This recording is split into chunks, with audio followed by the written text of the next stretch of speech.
Mohon maaf Bapak Ibu, jangan terlalu semangat masalah Palestina. Jangan kebablasan. Ini ada cerita yang kita banyak nggak tahu. Kejadiannya di Masjidil Aqsa, tapi kemudian yang berperang Hamas dengan Israel. Ini dua hal yang berbeda. Ya, Hamas, tahu nggak Hamas siapa? Nggak tahu kan? Kita taunya Palestina. Ini kabar agak pahit saya kasih tahu. Ya. Karena kita kadang-kadang donasi, kita nggak tahu donasi ke siapa. Saya suka Bapak Ibu hobi donasi, tapi pastikan donasinya ke siapa. Karena saya pernah masuk ke Israel, itu kita masuk 7 kali diperiksa, nggak bisa bawa barang-barang. Maka pastikan kalau kita donasi ke lembaga yang diakui oleh pemerintah dan lewat jalur pemerintah, hanya itu satu-satunya jalur. Jadi tolong pengurus masjid jangan sampai harta-harta yang diberkahi Allah ini kemudian salah jalur. Dan itu sudah terjadi. Salah satu tokoh yang dihormati di Indonesia, ya, salah satu tokoh dakwah itu ngirim dana ke bukan Palestina, Israel Suriah. Yang nerima siapa? Kelompok teroris. Terkenal, Pak. Itu karena beliau mungkin tidak tahu, nggak ditangkap. Kalau beliau sadar dan tahu, itu bisa diperkarakan masalah terorisme. Saya yakin mungkin beliau tidak tahu kali, mau bantu-bantu aja. Tapi yang nerima kelompok teroris. Ya kita berhusnuzon. Jadi di Suriah itu pertengkaran itu lebih dari 10 kelompok bersenjata. Nah, sampingnya Palestina. Ada satu kompleks, satu distrik jalan lah namanya Sheikh Jarrah.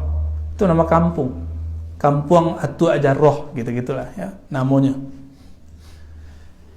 Itu tanah konflik. Ya seharusnya ya orang Palestina nganggap itu milik Palestina, orang Israel nganggap sudah beli. Tapi suratnya nggak tahu. Nah, ini masih simpang siur. Maka diusirlah kawan-kawan kita, sahabat-sahabat kita dari kampung Sheikh Jarrah itu, dekat dari Masjidil Aqsa. Itu Masjidil Aqsa depannya yang jaga orang Israel, pintunya. Jadi Palestina itu nggak ada dalam peta mereka. Maka ada kelompok di Palestina yang kemudian membalas sikap Israel itu dengan cara yang sama, menghapus peta Israel dari kamus mereka. Kelompok ini disebut dengan Hamas. Hamas itu bukan di Yerusalem itu, tapi di daerah Gaza. Ya. Hamas itu dulu sempat berpolemik dengan presiden yang lama, Perdana Menteri presiden nyebutnya, Yasser Arafat, presiden ya. Ya. Ingat dulu Ibu, Yasser Arafat.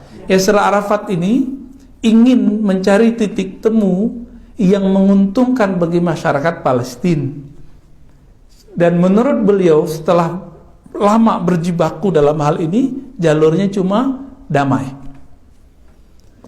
Tapi kelompok Hamas menolak. Karena bagi Hamas, siapapun yang berdamai dengan Israel berarti dia antek Israel. Nah, ini logikanya sudah nggak nyambung. Jadi kita pro simpati dengan masyarakat Palestina, bukan berarti kita pro dengan sikap-sikap yang dilakukan oleh Hamas. Hamas kemudian sampai hari ini menganggap siapapun Muslim Palestina yang ingin damai dengan Israel itu antek Israel dan boleh dibunuh. Nah itu masalahnya. Pahit nggak kalau udah tahu? Kalau udah mengerti begini kita jadi bingung mau donasi. Udah pernah ke Palestina, Pak? Ya? Rencana? Udah nggak bisa, Pak. Udah nggak bisa. Nunggu perang akhir zaman dulu kali. Kita haji umroh juga belum tahu bisa lagi. Ya, udah begini masanya, udah nggak tahu lagi. Dan emang sudah sunnatullah. Hanya sekali berhasil masa Salahuddin Al-Ayyubi, itu Al-Quds berhasil diselamatkan. Tapi setelah itu sudah takdir Allah bahwa Al-Quds hanya akan dibebaskan oleh Sayyidina Al-Imam Al-Mahdi. Hanya imam akhir zaman. Dan yang paling mengejutkan apa? Di Israel sendiri itu ada 3 kelompok yang berbeda. Yang orang Yahudinya, bukan Muslim. Ada kelompok namanya Al-Yahud Al-Usuli, Yahudi kolot gitu. Yahudi kolot itu jenggotnya 3 kali lipat Buya, Bobi, Baba, Samasi. Masya Allah, ngalah-ngalahin jenggot jemaah tabligh dan salafi. Ya, nggak ada apa-apanya jenggot mereka. Nah, itulah kira-kira gambaran kalau Nabi Harun waktu dipegang jenggotnya oleh Nabi Musa. Jadi jenggotnya mirip kayak Nabi Harun dulu, panjang jenggotnya. Ini kelompok nggak boleh pakai handphone, nggak boleh ada TV. Kolot, ya. Disebut bahasa Arabnya Al-Yahud Al-Usuli, Yahudi asli, Yahudi usul, ortodok. Mereka anti dengan perperangan yang dilakukan oleh kelompok yang ketiga yang mau kita sebut, dengan Hamas. Jadi mereka anti dua-dua itu. Kelompok kedua, kelompok nasionalis, Syabi, Al-Watani, ya. Masyarakat biasa, masyarakat sipil. Itu Yahudi itu dia bingung dengan pertengkaran itu. Mereka juga pengen damai, dan kita lihat mereka demo setiap hari, setiap minggu. Ya, kalau 2 kelompok pertama dan kedua. Tapi yang paling bahaya kelompok yang ketiga, Zionis. Inilah yang disebut bahasa Arabnya Sahyuniyah. Sahyuniyah. Inilah yang menguasai Yerusalem. Mereka lah yang bunuh-bunuh saudara kita di sana. Ini bahayanya yang Israel ini, Pak, yang bagian Sahyuniyah, Zionism. Zionis itu sudah pemahaman. Dia ambil agama sebagai alat pembenaran pemahamannya, bahwa tanah Al-Quds tanah mereka, dan itu harus diambil dengan cara apapun.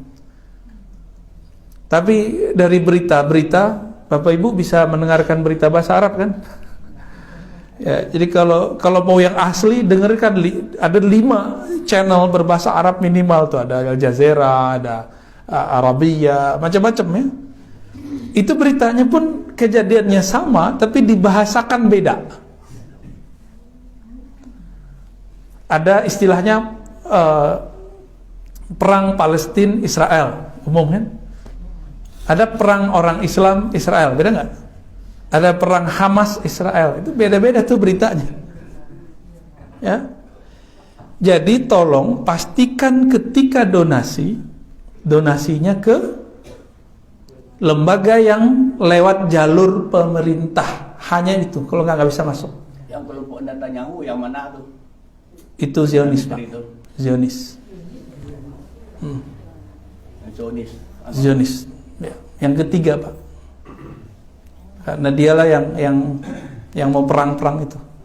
Tahun 2016 saya pernah berdakwah di salah satu negara Eropa. Saat itu di KBRI hadir Menteri Luar Negeri yang sekarang. Kan dia ini yang kedua ya.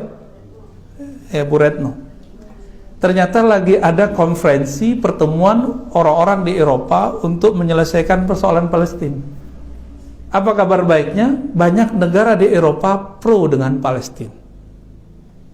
Cuma negara-negara yang lain yang juga besar itu tidak pro dengan Palestina, pro-nya dengan Israel. Apa kata beliau?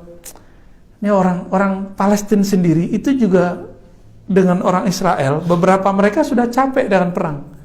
Tapi Zionis dan Hamas selalu ingin perang. Itu masalahnya. Kejadian Sheikh Jarrah, tapi yang itu jadi kesempatan oleh Hamas. Nah, Hamas itu kalau bahasa presiden yang lama Gus Dur, itu berkhianat kepada Yasser Arafat. Diajak untuk berunding, mereka nggak mau. Maka sampai hari ini, mohon maaf, ini kabar pahit yang saya mau ceritakan. Ya, mungkin teman-teman aktivis pada kaget juga. Mungkin nggak sepakat, nggak masalah. Tapi itu kabar valid yang saya dapatkan. Hamas itu alirannya ke Ikhwal Muslimin, tapi yang keras. Ya, yang berkelompok, yang bersenjata. Yang mana dulu Ikhwal Muslimin yang asli, yaitu Syekh Hasan Al-Banna, tidak memperkenankan itu. Mereka menganggap siapapun yang berbeda dengan pemahaman mereka itu, yaitu antek Israel. Jadi bagi dia Yasser Arafat antek Israel. Sepakat nggak Bapak Ibu? Jadi mereka kasih judul Yasser Arafat Al-Khain, pengkhianat. Begitu cara berpikirnya. Nah, Imam